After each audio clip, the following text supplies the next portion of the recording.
Welcome to Minecraft Speedrunning, the official source for Minecraft speedrunning news. This episode is hosted by myself, Chazzles from The Weekly Thing, and PikaJ. Before we get into the video, make sure to smash the subscribe button, but not too hard, so that you don't hurt its feelings.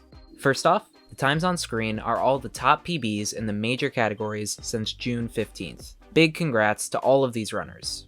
For our first story, the Setse Glitchless community has had very exciting developments, with a faster seed becoming viable in version 1.17. The spawn is in a plains village, and after a player gets 26 obsidian, they break a piece of gravel in hopes of getting flint. Once that's obtained, a nether portal is built, and it's lit with a flint and steel. After traveling in the nether for a bit, an exiting portal is made, which puts a player right in front of a completed end portal. From there, all that's left to do is wait for the perch. With new seeds comes new world records, and there hasn't been a lack of that, because Rayo broke the world record 4 times in a span of 3 weeks. First, on June 19th, he got a 206. 10 days later, a 204, and 2 days after that, a 201. Finally, on July 5th, he got the first ever sub 2 in Minecraft Setse Glitchless. I want to give a massive congratulations to Rayo for breaking the last minute barrier we'll ever see broken in the category, and I want to wish him good luck on his next goal of sub 155.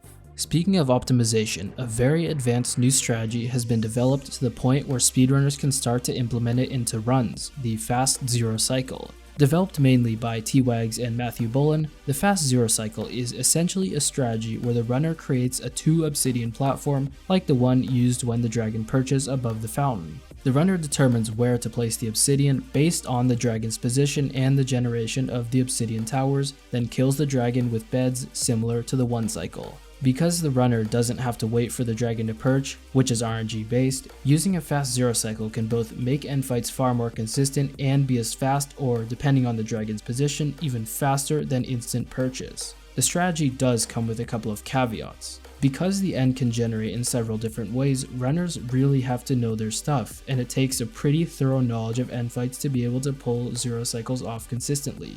Even if runners become very consistent at them, zero cycles are only possible in about 60% of ends, and that's before factoring in dragon positioning RNG. So in summary, the zero cycle isn't replacing the 1 cycle, but for runners looking to eliminate perch RNG from as many of their runs as possible, it's a very useful and viable new strategy if you put in the time to learn it.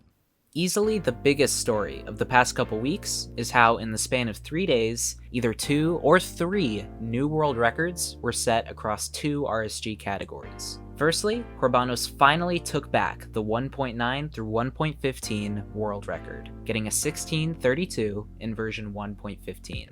This was the first 1.15 world record in over a year, and the first one using Insomniac strats, which are quickly becoming the meta for the category. While the run does have a relatively slow nether split, as well as lots of time spent traveling, an ocean-exposed stronghold and insta-perch combined with the simple fact that the run was on a fully playable Insomniac seed led to about a 40-second cut off of Doi Pingu's former world record. It should be noted that less than 72 hours after Corb's world record, Pangomai, who had been grinding Insomniac runs in the same time frame as Corbanos, likely got the second ever sub 17 in the category, with a 16:58 in-game time. Over in pre 1.9, a similar, but even more rapidly developing situation is unfolding. It started on June 27th, when Infume got a run so close to Max's world record that it was unclear if it was faster or not. The in-game time of 2050 said it was a world record, but it would have to be retimed to account for pausing and minor inaccuracies. Nobody was sure if Infume had beaten the world record or not, including Infume, but the next day, it became obsolete, as Whatever Marco definitively broke the pre-1.9 RSG world record with a 20:03 in-game time.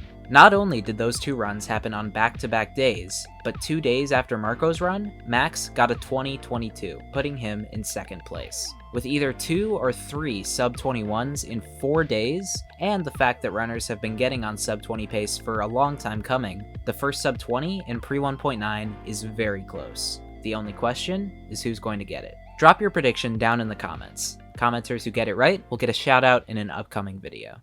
On a sadder note, unfortunately, we have to say goodbye to an OG. Rainex, a former world record holder in version 1.16 Random Seed Glitchless, has quit speedrunning and streaming in order to pursue IRL endeavors. He was an entertaining streamer who brought joy to many people. I want to wish him the best of luck, and it was an honor having him in the community. Up next, there's been a lot of competition in a certain category extension recently, that being Filtered Seed Glitchless. Essentially, a runner uses a seed generator which gives seeds that guarantee a sub 1 minute Ruined Portal Nether entry, Instant Fortress and Bastion, God Nether Travel, and an Ocean Exposed Stronghold. Over the last few weeks, not only have many top runners been playing it, but the world record was broken 4 times. On June 21st, Horsey got a 5:38, which beat Feinberg's record by 4 seconds. 4 days later, Niu beat that with a time of 5:26. But on the next day, Bubba Wid was able to get nearly the exact same final time. Due to the runs not having been retimed yet, we don't know which one is faster, but it will be incredibly close. Fortunately, an hour after Bubba Wid's run, Davey would answer the question of who had the world record by getting a 5-minute and 20-second run.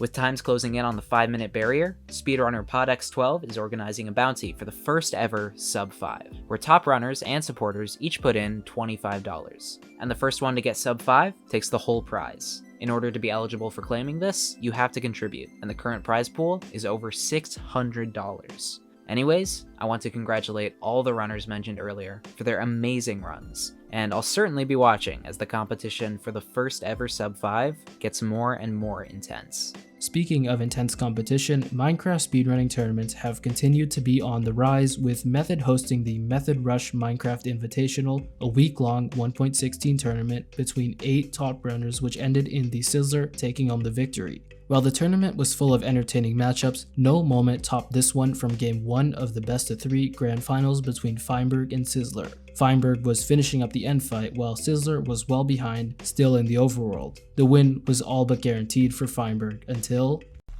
Is he gonna BM as well and go for the explosion on death?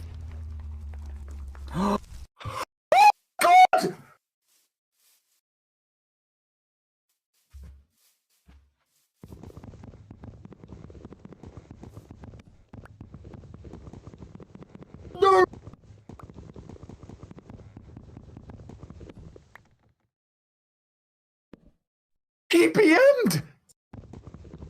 As for their karma, Twitch suspended Feinberg's alt account because the name Feinberg Sucks was inappropriate, meaning he couldn't stream at all without breaking TOS. That sounds about right to me. Also in Minecraft tournaments right now is the ongoing Spy Invitational, which has advanced into the later rounds with the winners bracket down to the final 4: Sizzler, Cube 1337X, Davey, and Feinberg.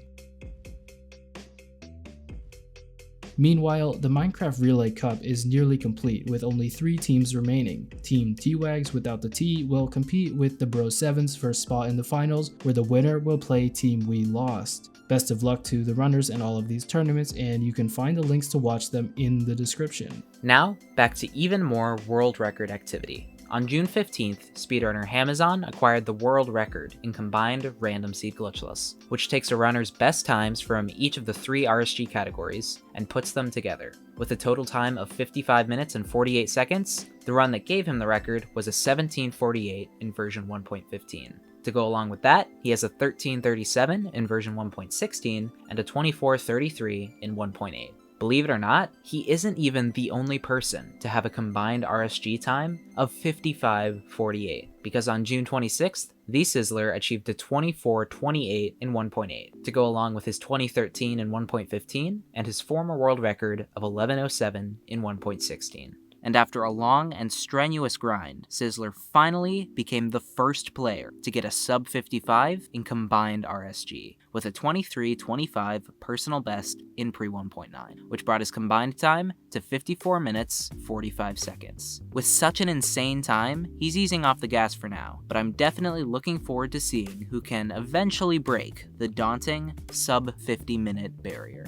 For our last world record of the day, on June 14th, Entrekis had a very special run, which ended in him getting the first ever sub 30 in all bosses RSG. The run started off as a standard 1.16 speedrun, with Entrekis entering the nether next to a treasure bastion at about 3 minutes. After a 6:15 bastion leave, it took him about a minute and a half to get to the fortress. Slow pace for him, but still a potentially good run if he can nether travel near the stronghold. After 2 wither skull drops while killing blazes, he's still able to leave the nether sub 11, which with a great stronghold could be a great run. After estimating the distance of the stronghold with 2 eye throws and seeing that it's far away, Entrekis commits to going for all bosses, returning to the fortress to kill wither skeletons. After not getting any skulls for over a minute, he actually finds a skull from a wither skeleton that had dropped earlier that he didn't pick up. If he had picked it up at the time, he would have been leaving the nether with all 3 skulls sub 11, saving about 3 minutes of time. He's still on great pace for all bosses, and he's able to enter the end at around 23 minutes. After killing the dragon and the wither, he returns to his ocean spawn at 2640. After a minute and a half of traveling, he spots an ocean monument, and after another 90 seconds, he's killed all 3 bosses in 30 minutes and 5 milliseconds. Don't worry, that's a sub 30 on retime, and a huge congrats to Entrekis for this world record.